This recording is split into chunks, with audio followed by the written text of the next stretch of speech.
Bruno Patino from France Télévisions, who's a terrific expert on this and indeed on the digital economy, will be the moderator. I'll let him introduce the speakers, but thank you for being here and thank you for sitting down and enjoy the show. Merci, au revoir.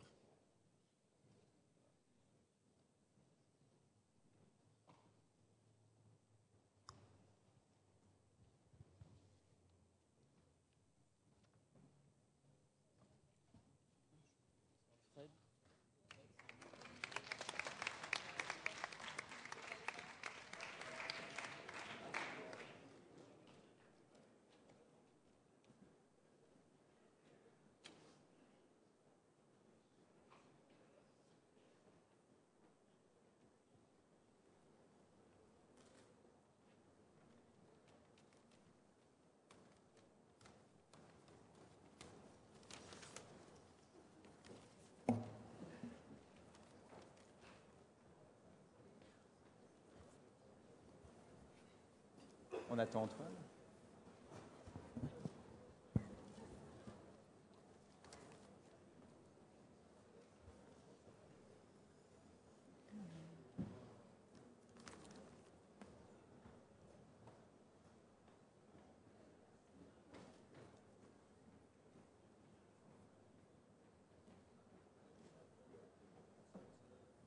You've got your iPad.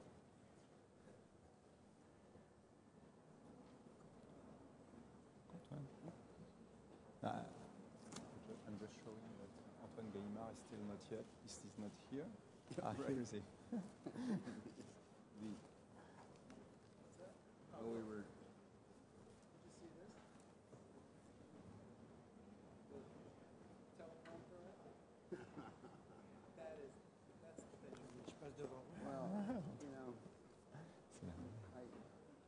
I find that it's not helpful for me to. Bonjour à tous. Hello, everybody. Now, French-speaking and English-speaking session, so prepare for your translation instrument. I will make a quick introduction in French and then moderate the debate in English, if you don't mind. Donc, je suis heureux de vous souhaiter la bienvenue à cette séance. welcome to this session on this crucial issue on intellectual property and copyright. As the President of the Republic recalled this morning, this is a topic which is a universal theme, and I will not be so bold as to present the participants who need no introduction. Just a word about Frédéric Mitterrand, the culture minister, and to say that all these people share with their significant groups have copyright over the past 20 years, which has survived the meeting of artistic creation and the broad audience of internet. Now, we have Antoine Gallimard, who's the CEO of Gallimard, the publisher, Jim Gianopulos, chairman of 20th Century Fox, Pascal, Nègre, CEO of Universal Music, Hartmut Ostrowski, chairman and CEO of Bertelsmann, and John Perry Barlow, about whom I can say he was one of the co-founders of the Electronic Foundation. And for those who know of the declarations on cyberspace, I would prefer to say as we're celebrating the 70th anniversary of Bob Dylan. He's one of the lyric writers of Grateful Day. So Internet has what is a digital book, if it's not a copyright.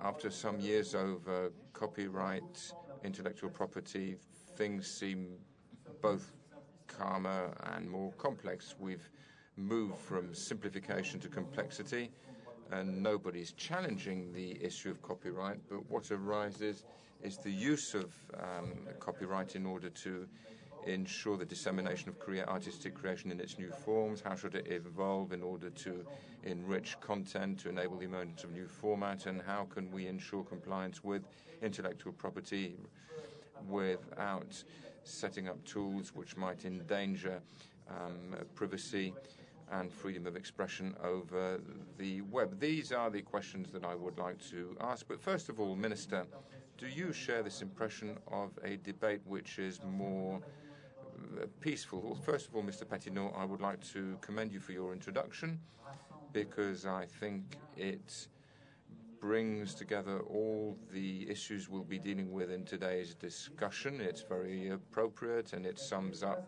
very well. Is the discussion calmer? Well, it's calmer in the sense that now everybody recognizes the principle of protecting copyright, and the idea that this goes to the very heart of what matters to us most, which is artistic creation. So if you protect copyright, you protect artistic creation, and you enable artistic creation to continue to express itself and to develop in its many forms. Now, if you don't do that, then what happens is that you have a drying up of artistic creation, a concentration on creation which is meant to reach out to the widest expected audience. Diversity disappears, and in future we will basically end up with the disappearance of artistic creation. And in this respect, the collapse of the record market is revealing, and it reveals the threats to artistic creation. And I think that Pascal, Nègre, and will go back on this. Now, regarding the principle, well, everything has become a little calmer, because everybody understands that we have to come up with solutions in order to protect copyright and artistic creation, and therefore attempts to say that this was not an issue.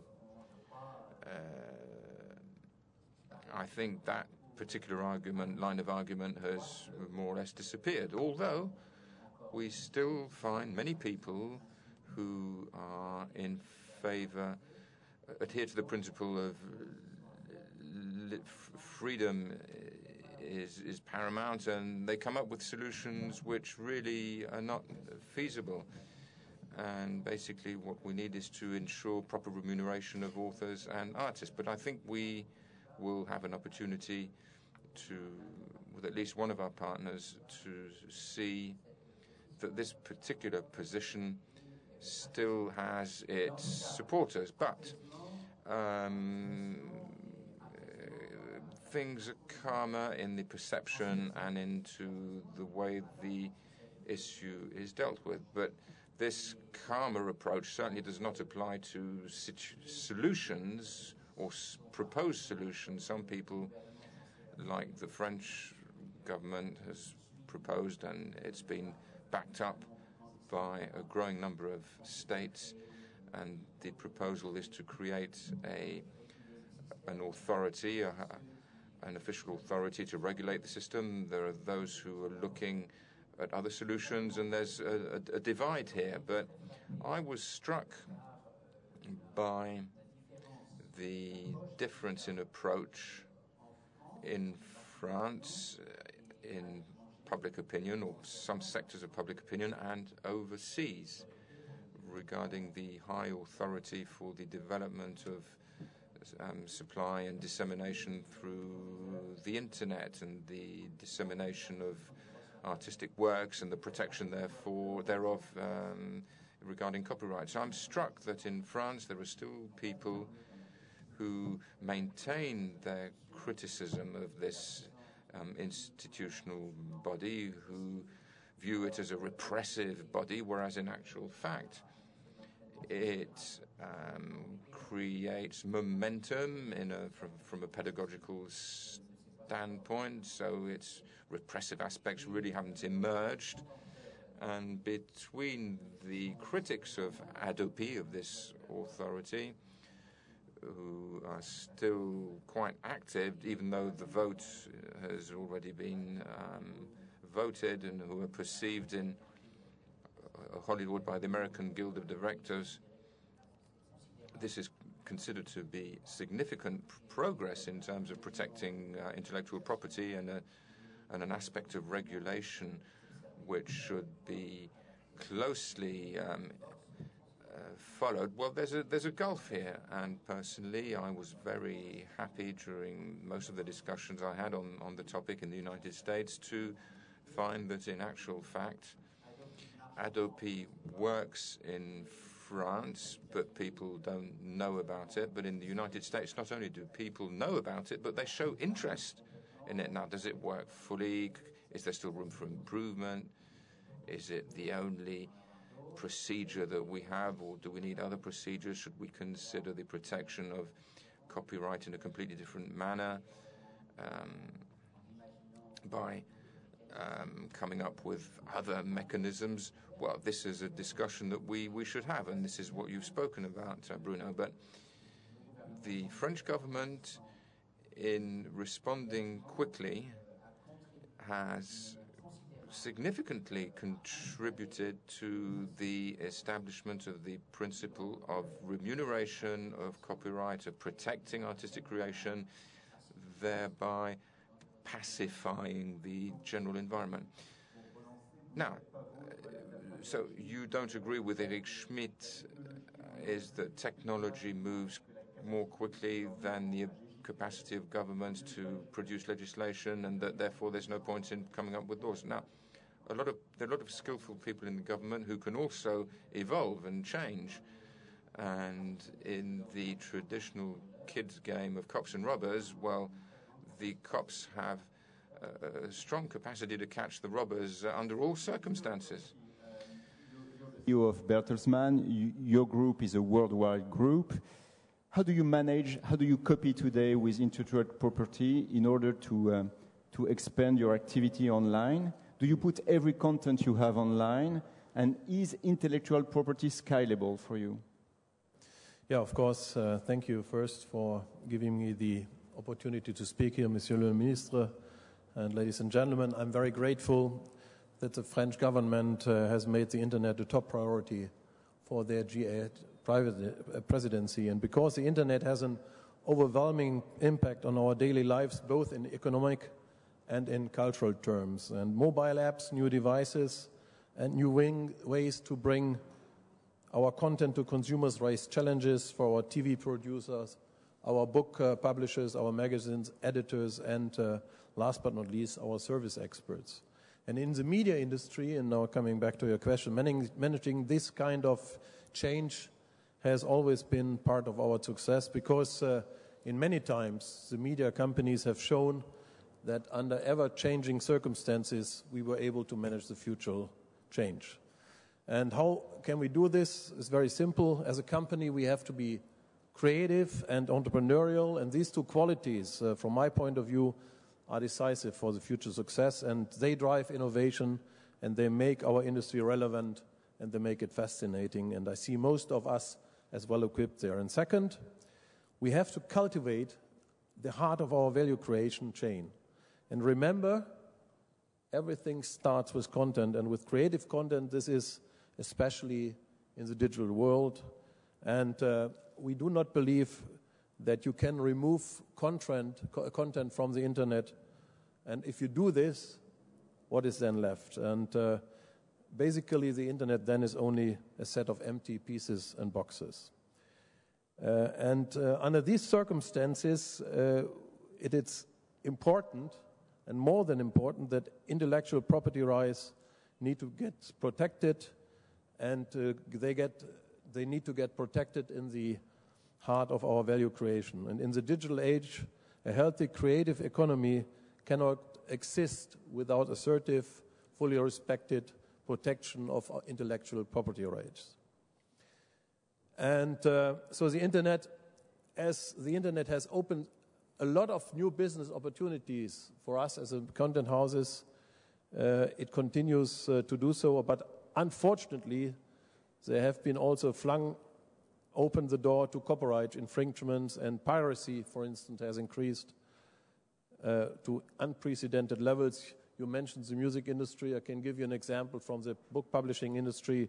While on the first day, one of the top published books in the past years was already available on 70 different pirated internet side, and this is an environment we have to fight with and we have to stop.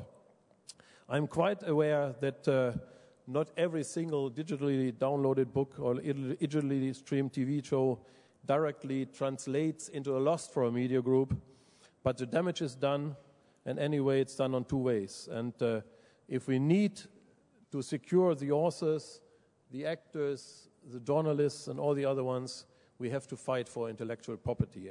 And my suggestion is that we need to first recognize the importance of the copyrights in the digital age, and to strengthen the creative enterprise and to foster innovation. We need to enforce and respect the rule of law in the online environment, and we need to develop the international standards and cooperation to curb online piracy. And so this is the basis of our business also in the future, and I'm looking forward for the discussion today. Just one question. You're a worldwide group, but with a lot of national companies. Yep. How do you consider the global platform, the ISPs, the search engines? Are they partners for you, competitors, foes, enemies?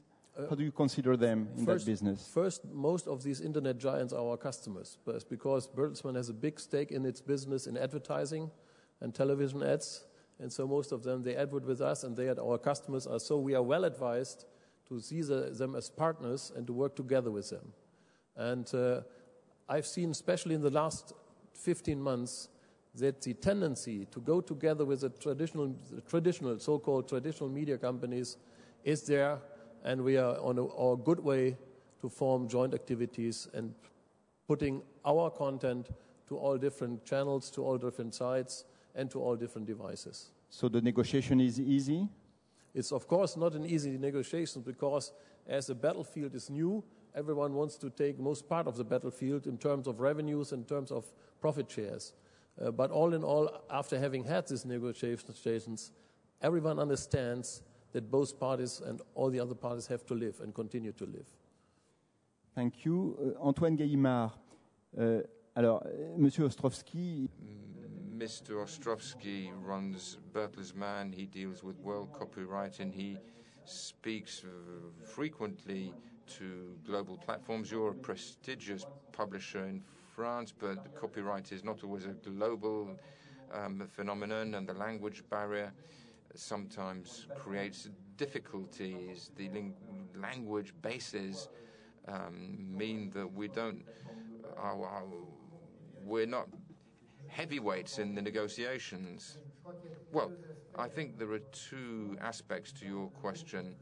The Bertelsmann Group is a multimedia group, and therefore it deals with these different companies as with partners, but I think it couldn't establish an artistic truth which would apply to all its associate companies in the same way. It's true that there are language bases, there are cultural differences. Each country has its culture, and we can see there's a French culture, there's an Anglo-Saxon culture, and this culture doesn't always go across the borders. So our approach is, as a French publisher, is to have partners who are open-minded. If we had to look at only one operator, that would be very difficult. But at present, regarding digital technology or in the traditional market, the important thing is copyright and respect for intellectual property. At present, our difficulty with digital operators is that there may be disagreements over their business plan or the way to proceed and go forward in terms of business proposals in particular. Then, of course, we can no longer work. So it's not a question of a French publisher versus the rest of the world. It's more the rest of the world with its own rules, which are generally those dictated by business. So our problem is to have a situation where we can work under normal conditions. We need time.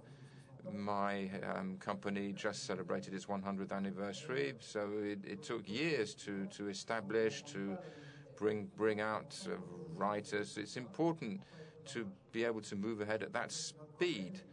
Our problem is more to do with principles which have to be upheld, and that's why we were delighted that the National Assembly and the Senate adopted the law on digital books in order to avoid, well, I mean, it's content, it's artistic creation, in order to just avoid having more clients and influencing a website. This law for us was essential, and I hope that our European friends will understand this and that there won't be any disputes. I know that we can depend on Frédéric Mitterrand and his government to support us, because this really is an issue. We're at a very major crossroad for all of us, and what we want is for there to be rules, and copyright has enabled writers to avoid being completely dependent on his publisher, and we've seen that copyright really is a growth factor. So this really is a major junction, an economic junction in Europe, which is very important. Now, you've just said that copyright is anything but a brake on growth, but several persons around this round table have an iPad, and on the iPad you have audiovisual content, you have digital books, newspapers, music, films, and all this is managed by copyright or intellectual property, but with different applications. So one can say that at some point on this particular tool, not only they will be the proximity of these different forms of creation, but there'll be a convergence of the language forms. So perhaps the whole complexity of copyright and the way it's applied, is it not likely to make it more difficult to move into a different form of artistic creation? Well, you're right, it's very complex. That's why some people have considered a global license, and but I think it's important to maintain these basic principles. We have exceptions which we do apply for handicapped persons or for libraries, but there are collective works which already exist in the physical world, and we're able to. The important thing is to have the recognition of copyright, even though it's complex. We have to do it. We have established. With the Minister of Culture, we're in the process of establishing an important inventory of 500,000 French works which are no longer available in partnership with the government. We're going to manage this collectively, a public-private partnership. So there are resources in order to respond to specific issues, but the fact that it's technically difficult does not mean to say that one should not abandon the fundamental basis of intellectual property. Industry.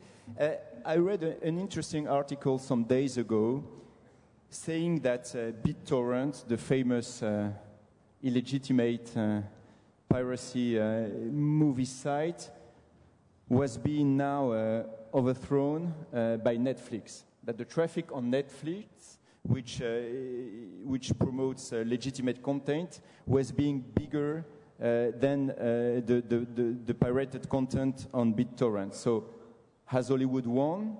And was really piracy a big deal?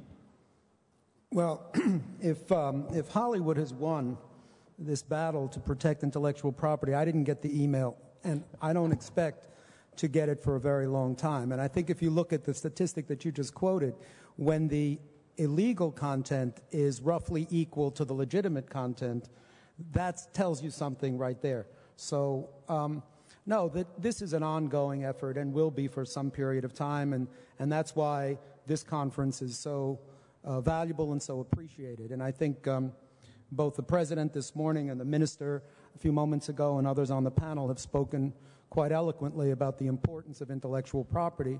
I think this conference is about the importance of that issue, but also its complexity. And there is no one solution. Netflix is one of many outlets through which we distribute and make our films available, and we would make them available in as many ways as we possibly can, and even create platforms like Hulu and Ultraviolet in which to continue to expand consumers' access to it.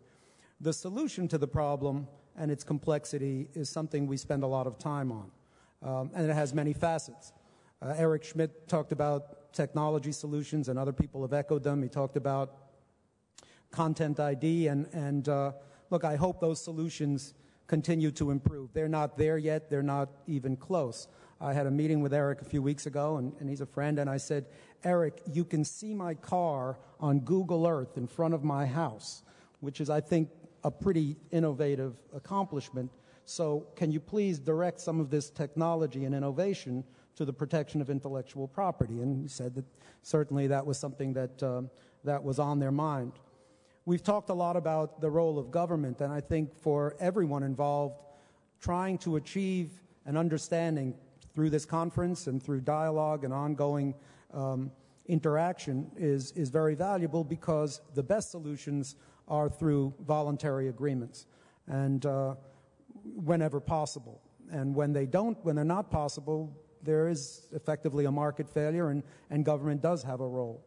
We're now engaged in ongoing discussions with the ISPs, with networks, because they also have a stake in this. When 25% of the traffic on their networks is illegal content, that's a problem for them. That's a problem for their legitimate customers. That's a problem for scaling their networks. That's a problem for their legitimate offerings. So there is an incentive for them to come to the table. Those discussions are not perfect. They're ongoing. Certainly the ADP solution is one that is a paradigm. We hope we can achieve it with a voluntary agreement, but one that the government will effectively endorse to create a level playing field. And other countries are taking similar approaches. The UK approach is a similar one, hoping that the industries agree and that people can find solutions, always at the same time encouraging them and saying if they fail, there'll be a role at some future point for the government. So those are the kinds of solutions we're seeking, and you know, basically they're not easy to come by, but they certainly continue to be important. As content providers, you know, it is our role to enable, to support, and ultimately to finance the work of filmmakers and artists and workers and everyone who's affected by the films and television programming we do. You know, when someone comes to you and says, I need a few $100 million to make a movie about 10-foot-tall blue people on another planet, that's not an easy decision to make. But if you do make that decision, and it does turn out to be Avatar, then you'd like to be compensated both for the effort, in the case of Jim and Cameron and the hundreds of people that worked for 5 years on that movie, as well as for other films that may be more modestly budgeted, whether it's Black Swan or Slumdog Millionaire or now Tree of Life. So the importance of the ongoing effort, I think the minister spoke to it as well, is critical, not just for the return of capital, but for the ongoing vitality of creativity. So I really appreciate the effort and the opportunity to be here and to have this dialogue with such well-informed people all morning. Well, let me just summarize. We are the EJ8. So you have said you are favoring voluntary agreements, and governments should just come and try to have a legal action if voluntary agreement doesn't prevail? Look, the political process is an imperfect one in any country, and certainly it would be preferable. But if the voluntary agreements fail, then governments do have a role and should have a role to protect content and intellectual property and the rights and work of creators and the people involved, not to mention the size of the industry. And we've spoken today about jobs. There are millions of jobs created not just by the people who make movies, but by the people who are involved in every facet of them. So, yeah, there is a role for government if voluntary agreements can't be reached. And voluntary agreements are very difficult. So that would be one of your recommendations. Thank you. John Perry, would you agree with that recommendation? Gosh, I am. First of all, may I say I'm grateful to be here. A little surprised given the other members of the panel, because I don't think I'm from the same planet, actually.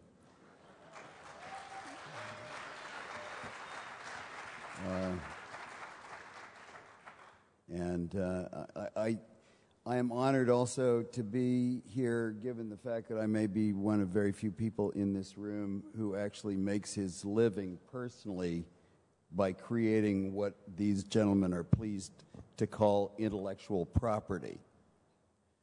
I don't regard my expression as being a form of property. Property is something that can be taken from me. If I don't have it, somebody else does. And expression is not like that.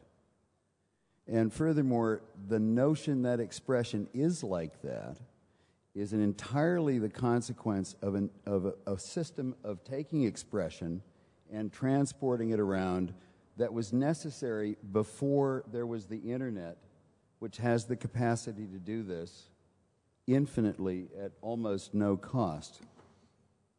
And the very notion of content assumes the presence of a container that actually no longer exists. And if what we're really talking about is incentivizing creativity by people who create things and not large institutions who prey on them and have for years, then we're talking about a different discussion. And I think we're also having to engage a discussion with regard to what is considered to be ethical or moral behavior on the internet. What we're talking about here and what this entire conference so far has been about, in many respects, has been about imposing the standards of some business practices and institutional power centers that come from another era on the future, whether they are actually productive of new ideas or not. And I must respectfully disagree with the minister that there is some kind of an agreement over the necessity of having both intellectual property law and increasingly draconian methods for imposing it on the internet. Because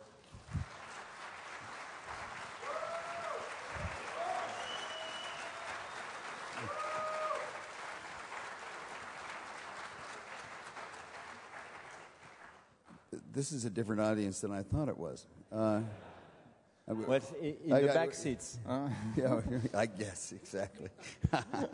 Let me just cut to the chase. I don't want to give an oration here, and I'm tempted to, and I want to be respectful of our time. But in the process of trying to impose these old orders and preserve this old business model, and not actually recognize the relationship of creation with the audience and how that is best monetized in the future.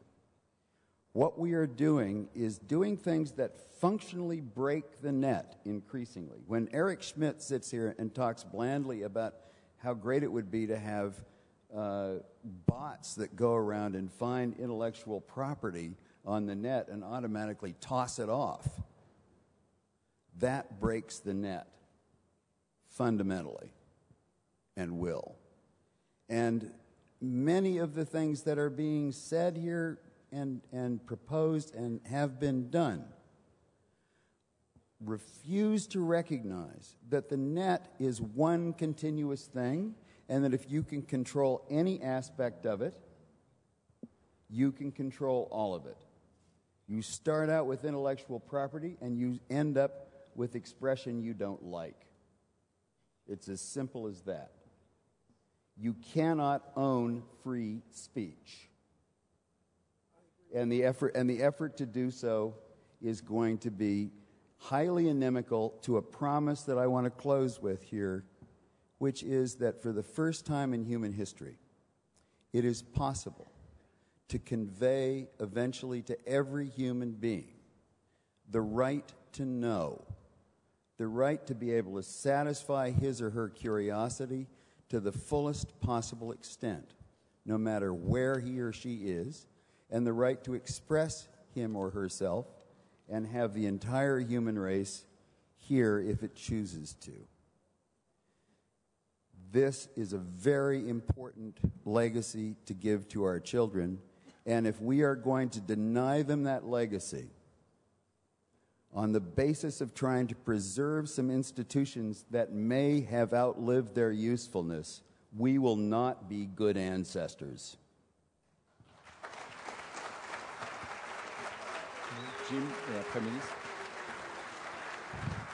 Jim, attendez, c'est l'ordre. Monsieur le ministre, je vous en prie.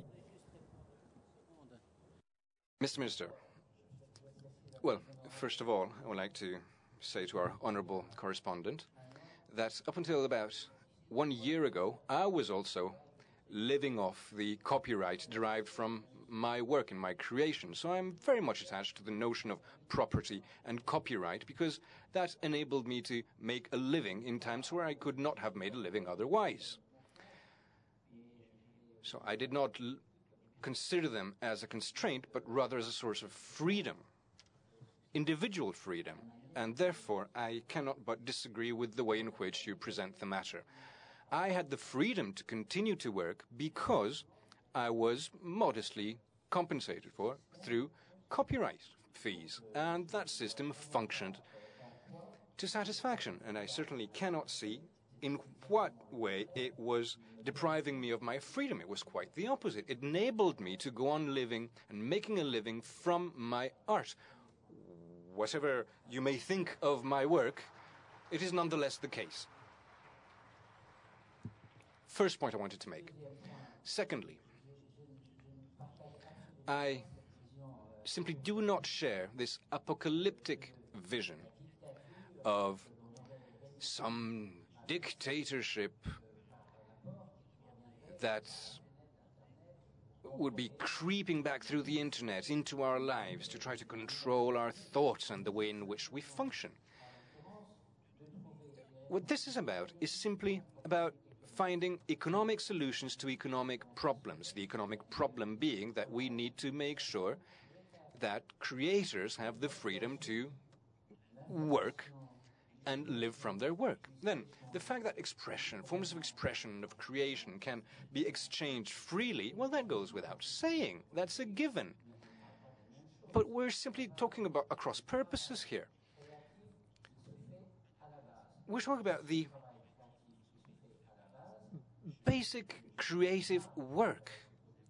And from what you said, and from everything I've been hearing for a very long time now, what some people in the room have applauded, I simply do not have the answers to the issues you raise. You speak of incentives to creation, but under what form? Where are they? How do they function? Do they even exist? It seems to me that if they have not been developed since the internet revolution has been evolving, if they haven't been developed yet, perhaps it's because they cannot exist, because the incentives you're referring to are considerably weaker than the simple acknowledgement of copyright and author's right. Just to go back to that idea that there cannot be any sort of halfway control of the internet. Either you control it too much or you don't control it at all. So you don't share that vision. No, I think when we refer to voluntary agreements, when we give some thought to it, we realize that these are very complex issues with many facets, where things are evolving considerably in following the pace, in particular, of technical developments. But we're talking about a very wide array of very different measures which have to be tailored to different problems. And of course, we need to strengthen the democratic control of such mechanisms. But if we want to apply a straightforward, simplistic solution to the internet and say that freedom is tantamount to gratuity, I mean, you're simply walking down the wrong path. That's unrealistic. Well, I'm always intrigued by this invocation of the denial of free speech as if it were some Orwellian thing about to happen. There's absolutely, free speech and motherhood are in the same category. No one is going to argue against free speech. If someone wants to make a film, take a camera, and go shoot something and generate some content and put it up on the internet, nobody stops anyone from doing that. So speech has to be free. But movies cost money. People do it for a living, whether it's a big director or the person holding the camera or carrying the lights around. And that's a reality. And I agree with the minister. I hear a lot about the need to evolve new business models. What I don't really see is the business models that generate the kind of effort and resources that it takes to generate this content. And that's where I think it falls short, and that argument falls of its own weight.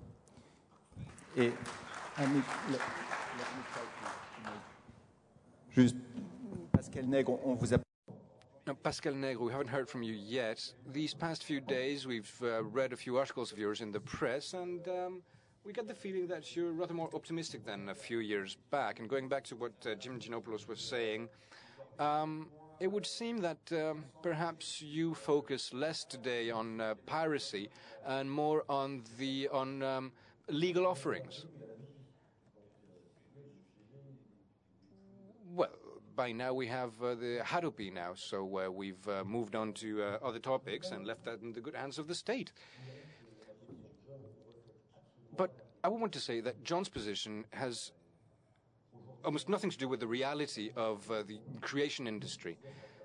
Now, much is said about the internet business, but the creation industry represents 3,000 billion. That's 3 trillion in value. These industries, of course, are a great source of creation and cultural diversity, a source of jobs, of growth and tax revenue. It is also one of the main drivers of high bandwidth internet demand. Their very raison d'être is to develop the very best talents they can lay hands on. Now, these are very costly activities. Just to give you one figure, in the music industry, it's more than $5 billion that are invested every year globally on new talent. Now, what are we to do with those $5 billion? Well, what do we do with it? We discover new talent, we finance videos, recordings. Of course, we give money to the artists so they can concentrate on their work. And it's with that money that we're going to promote artists and make them known to the public. Now, these activities are risky. That's a characteristic trait. Record labels get their money back perhaps on on 1 out of 7 or 8 artists. It's not because the other artists are no good, but because it is notoriously difficult to predict the kind of alchemy that will allow an artist to meet an audience. In the majority of cases, the record labels do not break even, and that's simply accepted as a normal trait of our business. But it goes without saying that the product of that investment stimulates also the demand for high bandwidth internet. The consumers want to watch video, listen to the artists, and they do not choose to move from low bandwidth to high bandwidth just to use their email, to read text over the web. They moved to the high bandwidth because they wanted to enjoy on the net content which they were used to enjoying offline. Now, due to that, ISPs benefit from greater demand from their services. Now, we are committed to these developments because the digital environment enables us to broadcast our products more broadly than ever.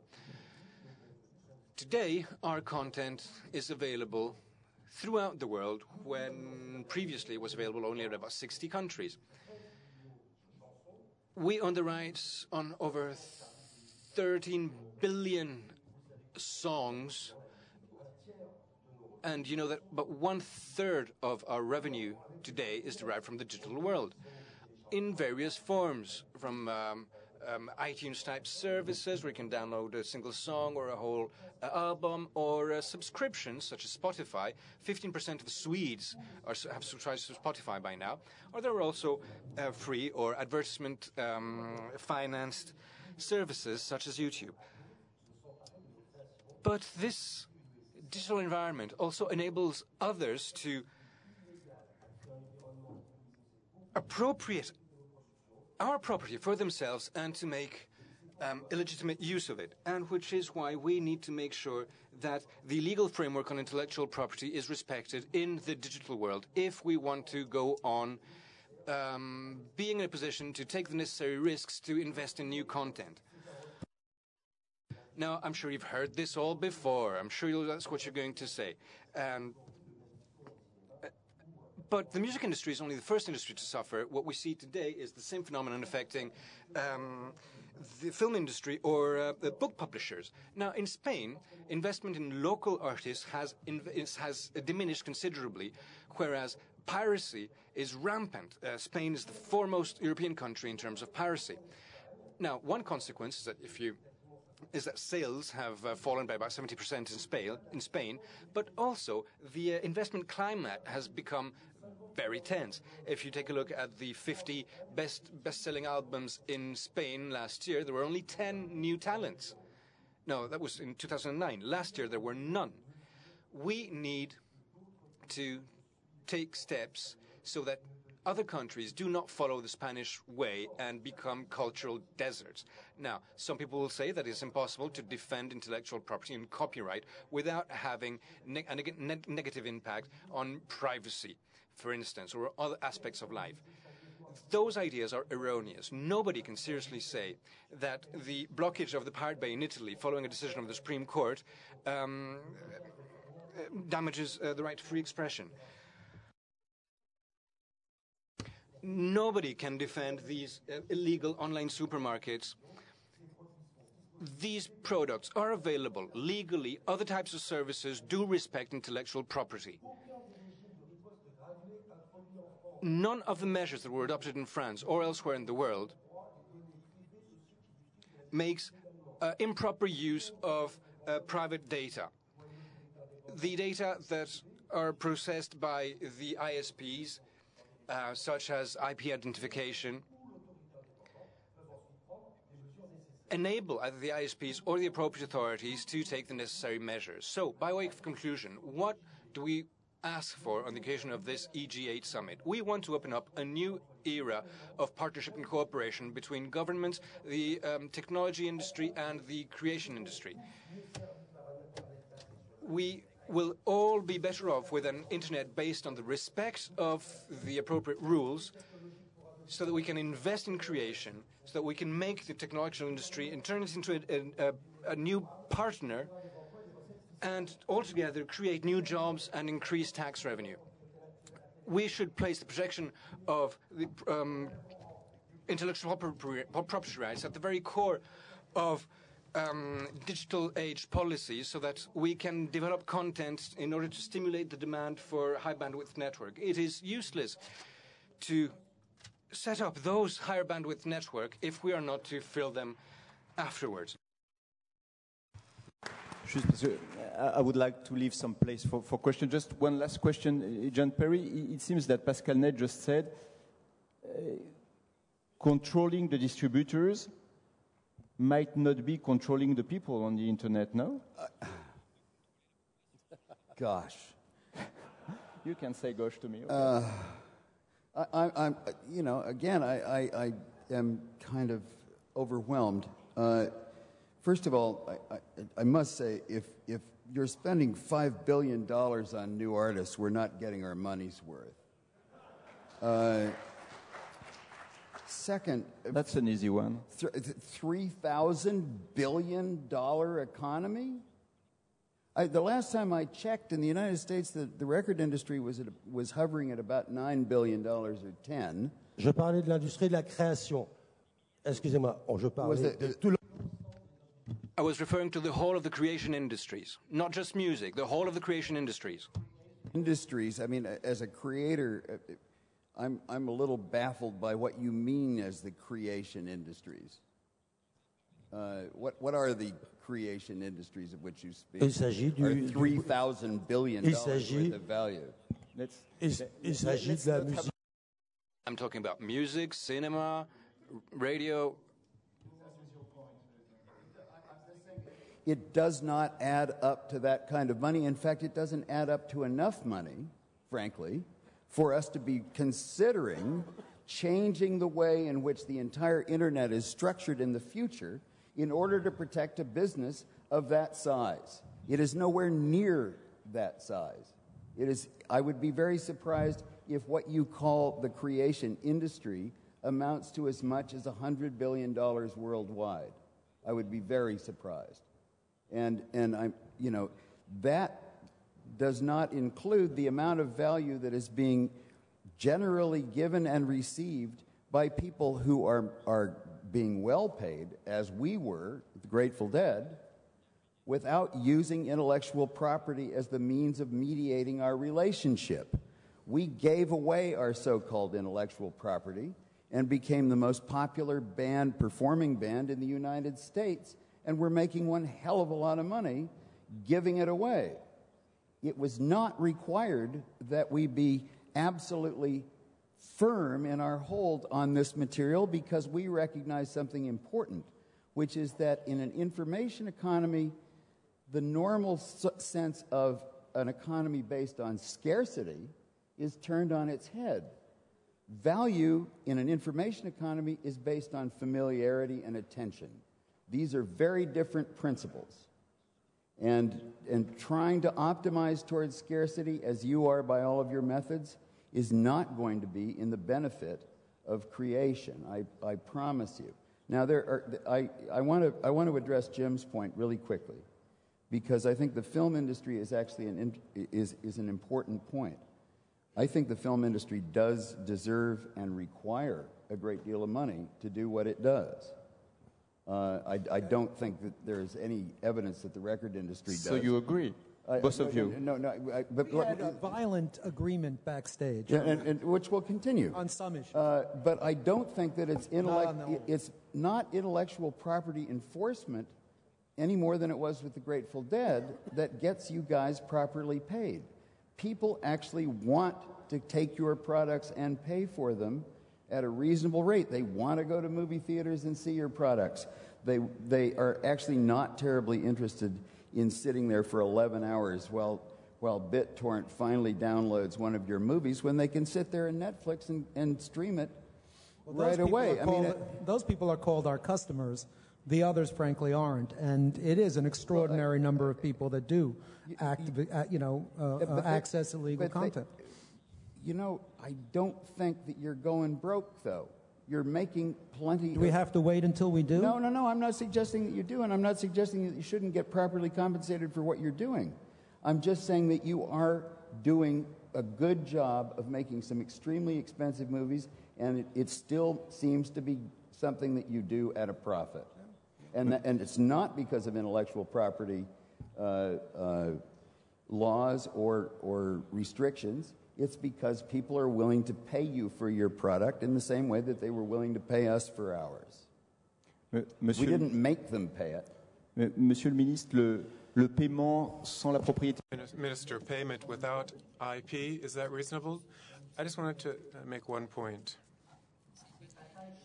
These disagreements over figures, figures are important, need to be discussed, but I think putting a value on industry, billions here, billions there, that's something we can try to get a handle on. But that's not really the main point. The main point of our discussion is that when you create something in a society that isn't actually very inclined to support creation, particularly original creation, and possibly something rebellious.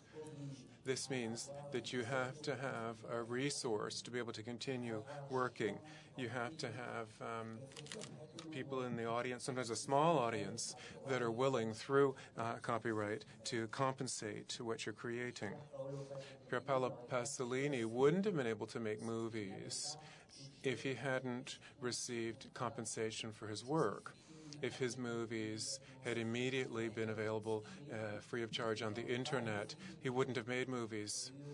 instead of just talking about figures, fighting about figures, it's important to just think of the tremendous diversity of creators that we need.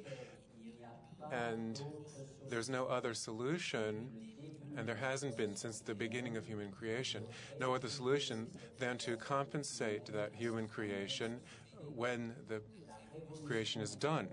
The Internet revolution is a huge, tremendous, historic revolution.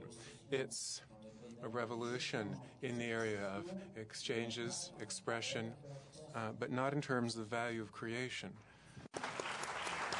On n'est pas d'accord. Bon.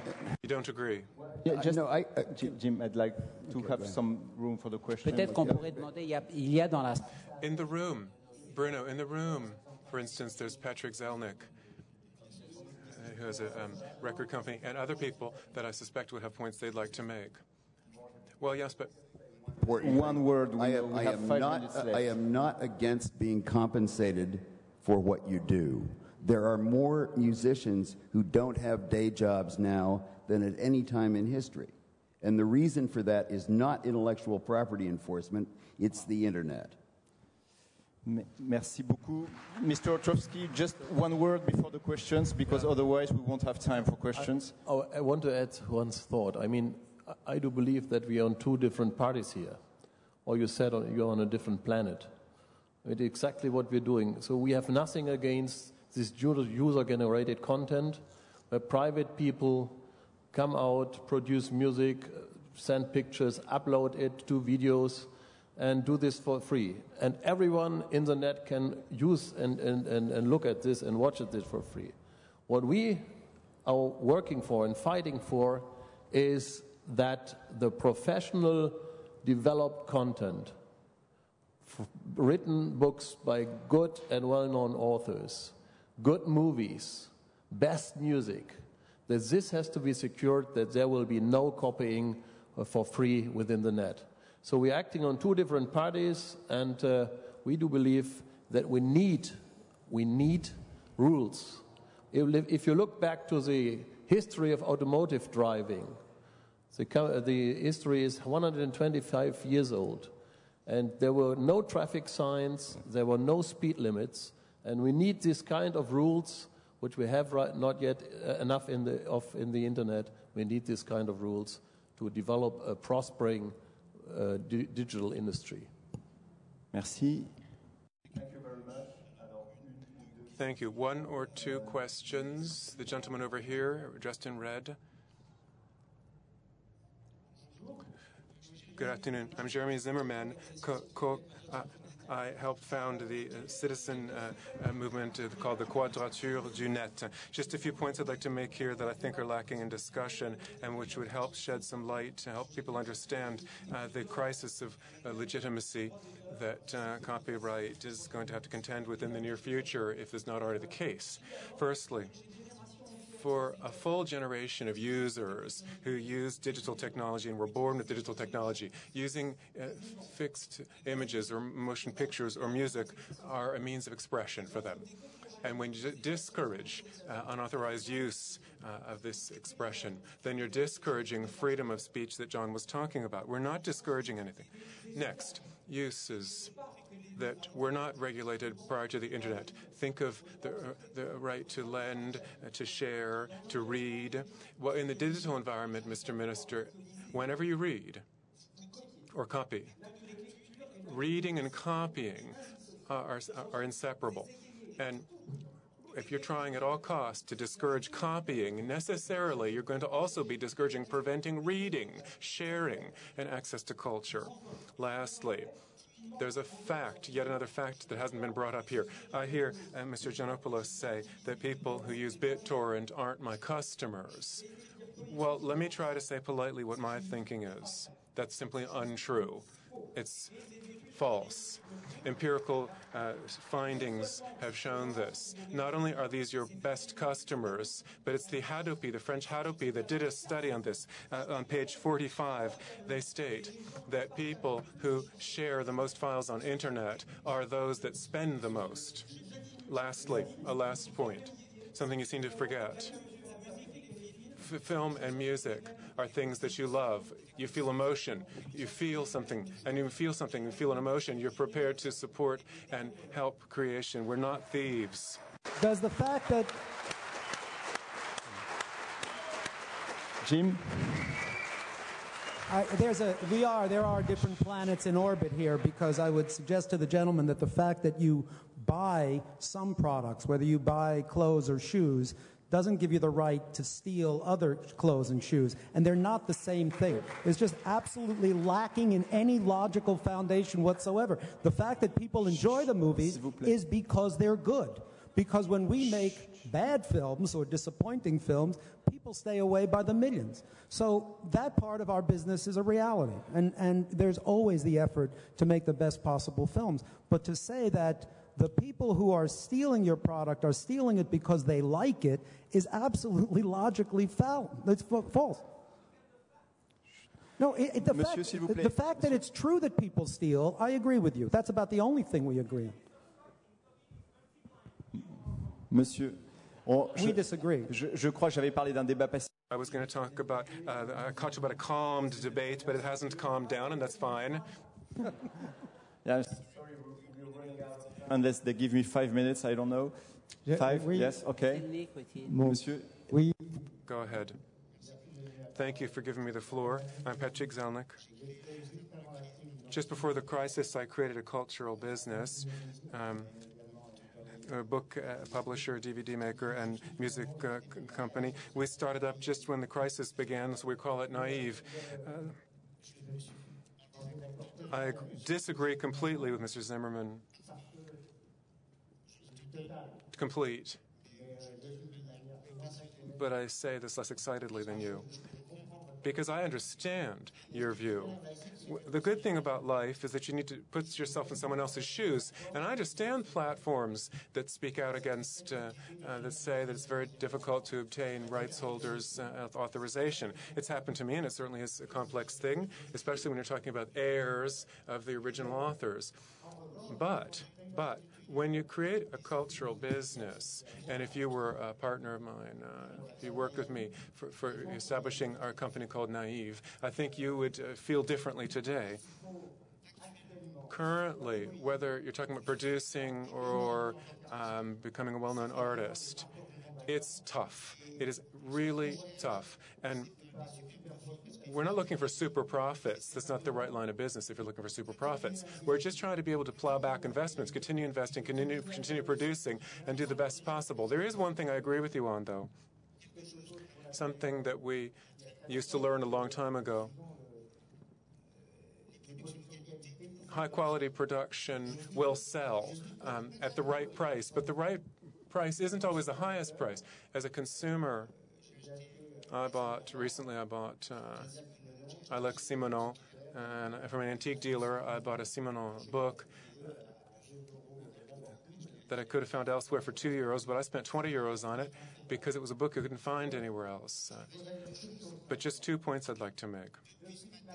Since this morning, there's been systematic opposition, the idea of regulation on the one hand and the idea of freedom on the other hand. And I think, I agree completely with Mr. Gianopulos. You know, in regulation, there can be confusion between regulation and legislation. But in French, regulation isn't the same thing as laws, just like incentive isn't the same thing as subsidy. You can talk about tempered liberalism, whereby you guarantee freedom. But what is freedom? Liberty. It's also equal opportunity. Equal opportunity between new talent and confirmed talent. That's cultural diversity. We're talking about guaranteeing equal opportunity between small companies and biggers. I'm not up on the stage. Mr. John Perry Barlow, you're well above me. Small companies don't fit in here because they can't sponsor this type of event, so they're not on the stage. But we need small companies in the record industry. Small companies come up with 80% of the new records. and about 50% of overall industry employment. Pascal Nègre gives some figures. But if we just look at the record industry, and this is my last point.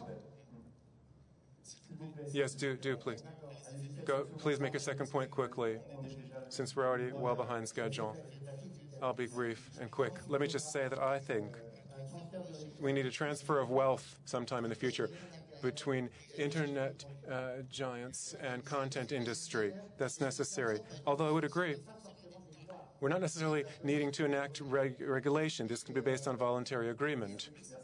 Thank you very much. Thank you. Unfortunately, I have to ask you to finish with that. Sorry about that. I realize there'll be a lot of questions, but I think that we just don't have any more time left. I do apologize to everybody at the back who wanted to. I might be as well, but I'm in touch with time also, so sorry about it. Thank you for everybody. Merci beaucoup à tous. Thank you very much to you all. Merci, au revoir.